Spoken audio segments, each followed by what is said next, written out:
right? It's not special. It's just a wave function that you're going to have to express in terms of a weighted superposition, right? You're going to have to you're going to have to do this. So this now is the wave function that results after the measurement of A. Okay? But it is now the wave function before the measurement of B. Follow that? But these wave functions here, these eigenstates, these eigenfunctions of B here, they have nothing to do with these eigenfunctions of A. So that means you're going to have to expand your wave function that exists before you measure B, this one, in terms of the wave functions, the eigenstates, the eigenfunctions of B, which are these phis, right? The phis, not the size, the phis. Yeah. Okay. So you will rewrite your wave function before the measurement of B in terms of the eigenfunctions of observable B. You know, ready for the measurement of B, measurement of observable B. You'll have this, okay? And now what happens after B? After the measurement of B, this will collapse to one of these eigenstates. The probability of that happening will be well, let's see. All right, well, let's say it collapses to phi of n, okay?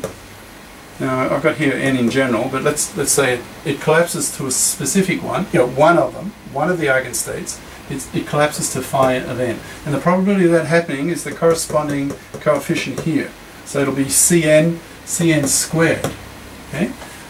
Now, this wave function before the measurement of B, it could collapse to any one of these. Eh? Let's say there are big N of these eigenstates. So these eigenstates, remember, they're an orthonormal set, and you can expand any wave function in terms of them. Sort of like Fourier analysis. So so when you measure B, you could get any one of these big N possibilities, any one of these, you know, the eigenvalues for B. You know, let's say there's big N of them, and the result could be any one of them, right? So in other words, the outcome, the measurement result, mu here, has N different possibilities.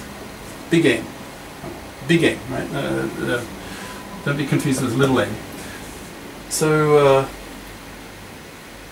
in other words, now when in the first case we were talking here, the wave function at the, you know, after the second measurement, after the measurement of B, that did not change. So in other words, so in this case, the first case, you had you measure A, the wave function collapses to this, but this is equal to one of the eigenstates here. So the wave function after measurement of A does not change after measurement of B. Okay? That's in the first case. But in this case, the second case, after you measure B, you know, the second measurement, your wave function collapses again, right? It collapses a second time. The first time was when you measure A, and general psi collapsed to psi k, okay? But psi k is not one of these. It's not one of these eigenfunctions. So you express psi k as a weighted sum, you know, of these eigenstates of B, right? And after the second measurement, you know, measurement of B, this psi k will collapse to one of these. So you've got a second collapse now, right? You didn't have that before here. Here, after the wave function after measurement B is the same as it was after measurement A. But in this case, the wave function after measurement B is now probably different. It'll be different from what it was after measurement A because of the second collapse. You've now got two collapses. Okay, I hope you follow all that. All right. Okay, so again, now let's do a third measurement, and we'll measure A again. So just as before. So now, measurement A, and then B, and then A again. Question: will the result you get after the second measurement of A, will it be the same necessarily as the measurement you got the first time you measured A? Nope.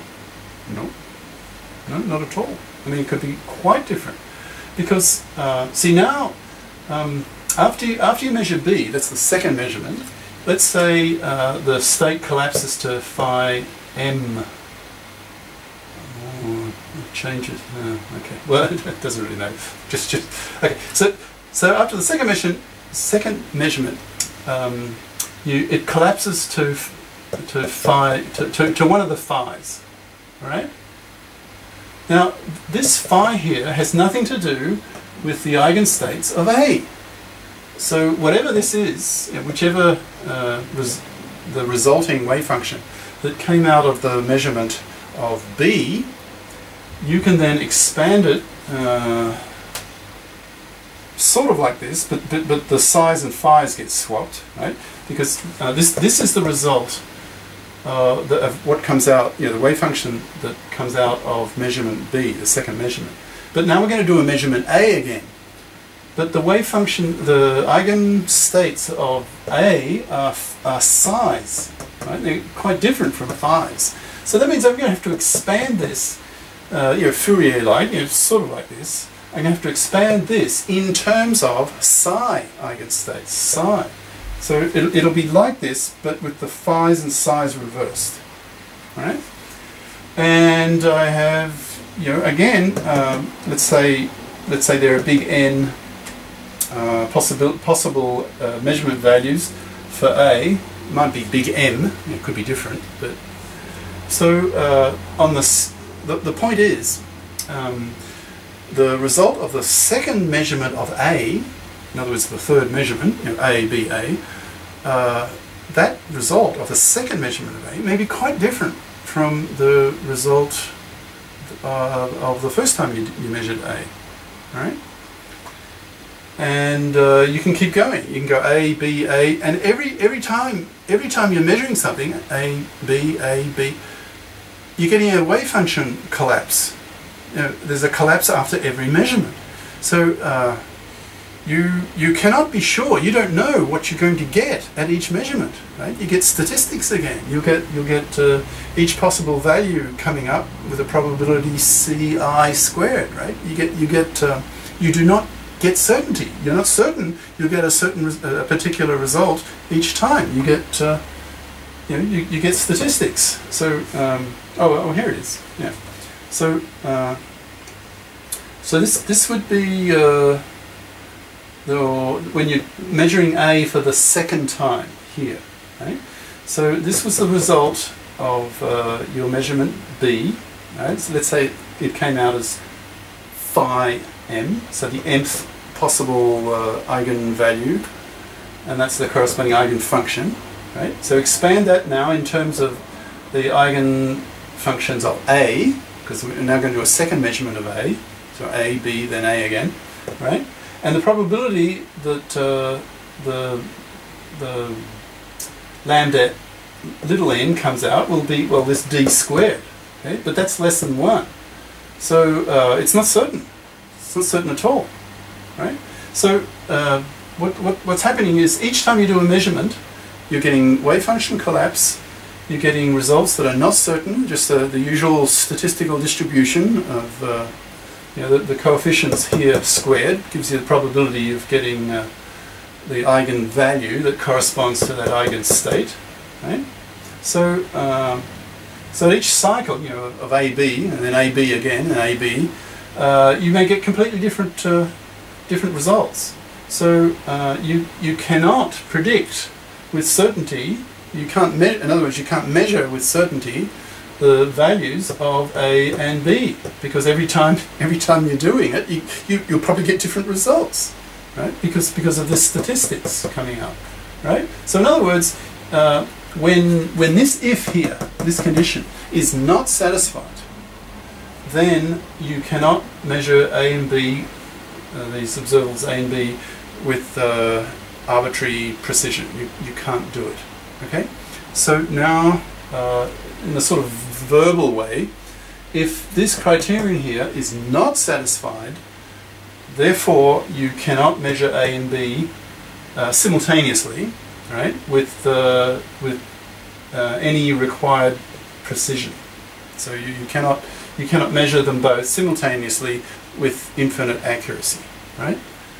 So we now have criteria, but it's not quite mathematical. We'll now take this order idea, you know, first measure A then B, and then we'll measure B then A, and in the first case, when it's if like this, we'll get the same results, the same outcome, the same wave functions result as if you do A, B or BA in the opposite order.